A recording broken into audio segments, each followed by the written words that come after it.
Здравствуйте, меня зовут Мурат, я военнослужащий по контракту в авиационной базе 21751 в Вооруженных силах Республики Казахстан.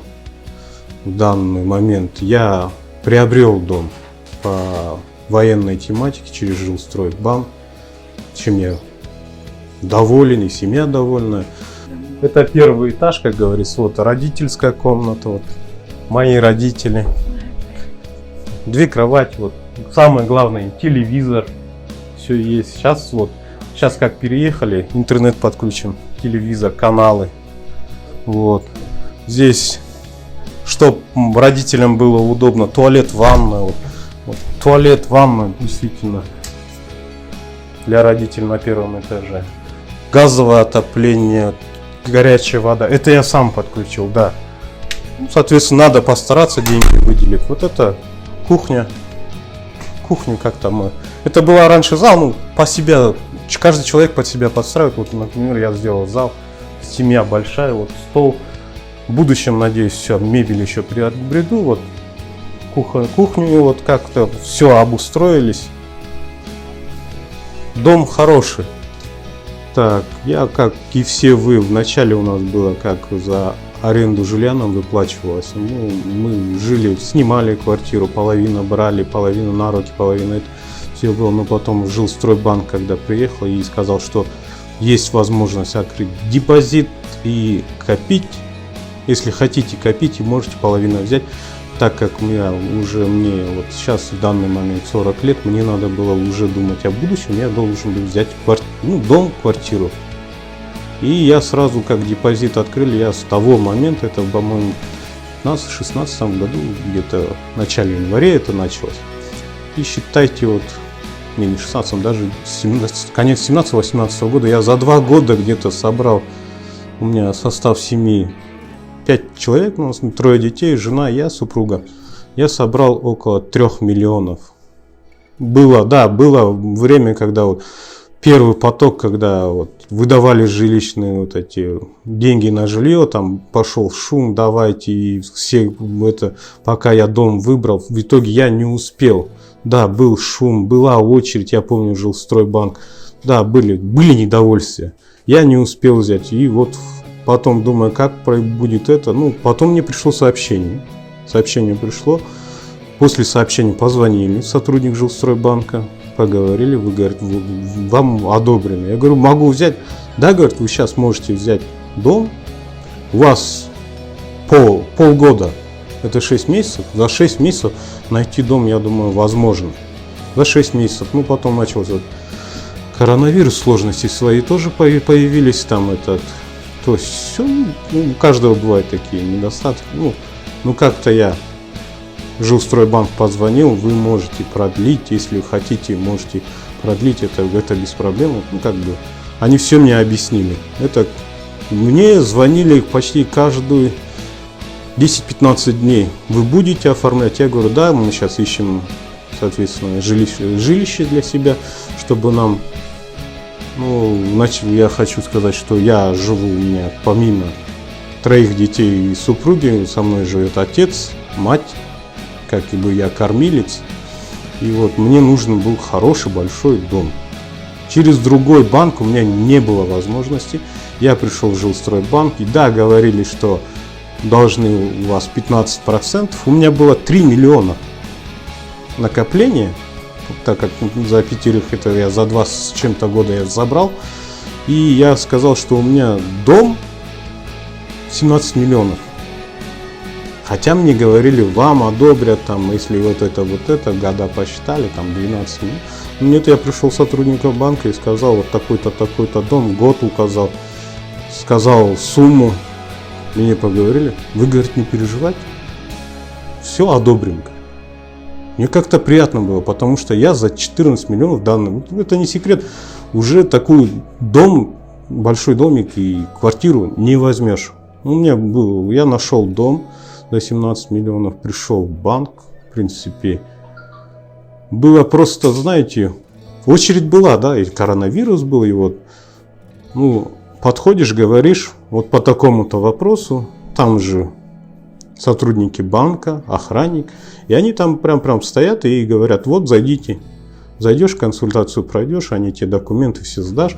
Там же юрист проверяет документы. Юрист дает ошибки и дает, и вы как бы с хозяином уже согласовываете. Хозяин с вами ходит. И также оценщик. В принципе, все так, это нетрудно. Вот для кого мы живем, охраняем и как бы служим. Это наше будущее. Это вот супруга моя тоже. Вот это гостиница, как говорится. Вот пройдемте на второй этаж. Это как мы брали, чтобы родители на первом этаже, взрослые. Наша комната это вот здесь, на втором этаже. Да, надо здесь какой ремонт сделать. Все в моих руках, как говорится.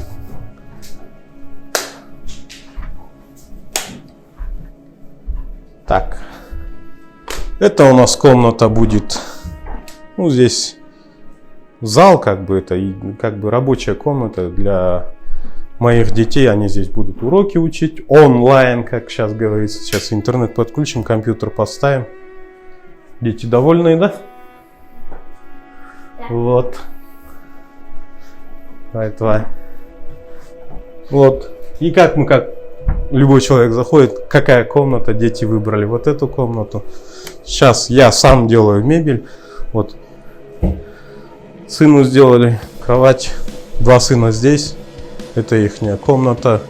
Пока кое-что мы только переезжаем, как говорится. Доча, как принцесса, сразу сказала, это моя комната. Мы ее, она как бы у нас в ярке, и она говорит, какая комната наша, ее будет. Выбрала, да, комнату? Угу, молодец. Все розовое, как доча говорит. Кстати, когда дети, каждый своя комната, это тоже по-своему хорошо. Дети радуются. Когда дети радуются, ты тоже радуешься. И для них я как бы герой в этот момент. А я бы не был героем, если, соответственно, не поддержка банка, поддержка государства.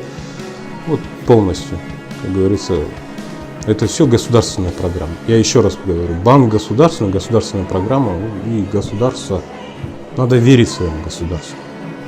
Условия программы, кстати, условия. У меня вот кто-то говорит, какой-то банк идет в этот.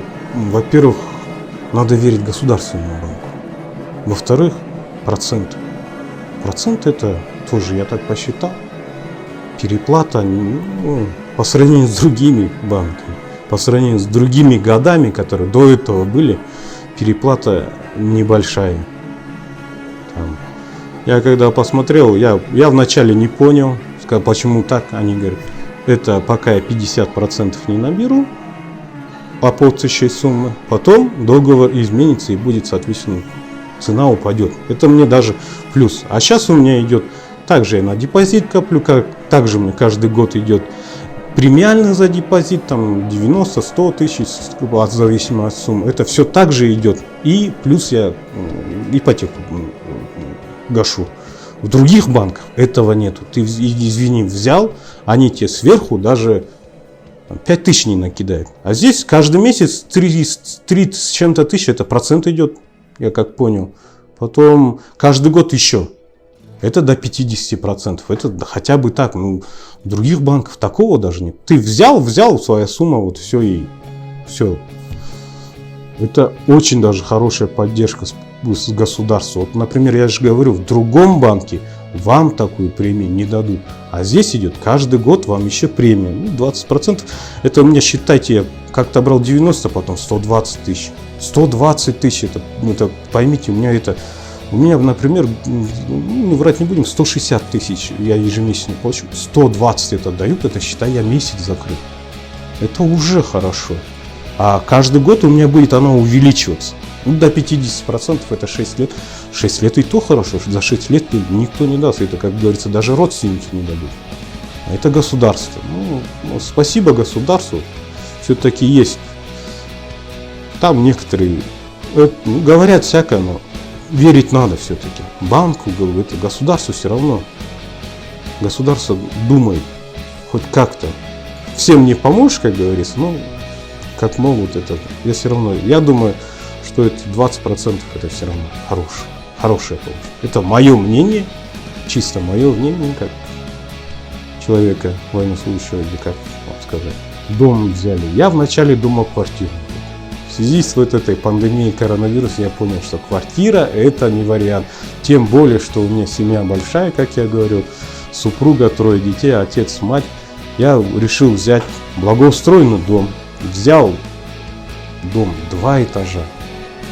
2 этажа, туалет, ванна, все есть. Вот сумма все забилась. И, ну, и хозяйка хорошая попалась. Как говорится, банк помог. Это я бегал, по-моему, 12 дней. Из них 2 недели. Из них я приходил всего 4-5 раз. И то вот так, подписать что-то. И там банк дальше идет, и мы вас вызовем.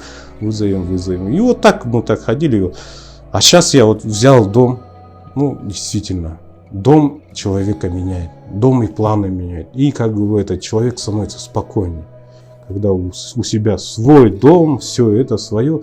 И как-то, знаете, как казахи говорят, қонақ шақырсаң да ұялмайсың деген, өз шаңырағына действительно с гордостью зовешь, и вот все видят, да и дети говорят, дети ж маленькие, ну, как говорится, это ж ангел, он сразу говорит, папа, мы стали богачами, это ребенок, мы самый младший, говорит. Это, ну, это тоже аузна май дегендей, но слова ребенка тоже, они дом получили, ну, дом все-таки шаңырақ это свое. 2 этажа, дом 180 квадратов, мне вот так хватает. Родители довольны, каждый. Ну и наша, как говорится, спальня это с супругой тоже выбрали. Это мой, как говорится, балкон тоже очень важен. Балкон на весь дом. Отсюда, ну, вид не такой, как говорится, в Европе. Но я вот баня, летняя кухня, 6 соток моих. Это здесь по плану. Вот видишь свой дом и свое это место и думаешь, уже в твоем плане, там дети хотят бассейн, да, сделаем бассейн. Все в плане. И как-то у тебя выходит азарт. Когда у тебя есть свой дом, хороший дом. Это не то, что ты у кого-то снимаешь квартиру. Когда есть свое, ты уже думаешь, надо здесь это сделать, надо то сделать, надо это сделать. Соответственно, дети требуют, давайте вот это. Ты детям тоже говоришь, да, будет. И, соответственно, ты уже... У тебя есть, действительно, у человека, когда есть цель, и когда он добивается, это победа. А когда победа, это действительно, это радость. Ну, тем более для нас, военнослужащих, каждая победа, это... больших трудов, мы это знаем, и вкус победы это и действительно. Победа есть победа. Так что цели поставили, добились, это ваша победа. Советую. У меня вот сейчас тоже сослуживец, как товарищ, войсковой товарищ, как говорится, он тоже дом берет. И он тоже говорит, а мне сказали, что 12 или 10 у меня состав такой. Я говорю, иди сходи, зарплату, заработную плату, вот это все у нас покажи, и все. Он вот недавно он тоже ходит, говорит, мне, говорит, 18 миллионов одобрили. Другой банк ему такой не одобрил. Одобрили. Он сейчас радостно берет. Я не говорю против какого-то банка, но говорю конкретно вот как бы плюсы, которые я вижу. И военнослужащие этому не верят. Надо копить, верить. Так что военнослужащим всем я говорю, я не первый, я не второй, и за мной будут, и до меня брали. Надо искать дома, находить.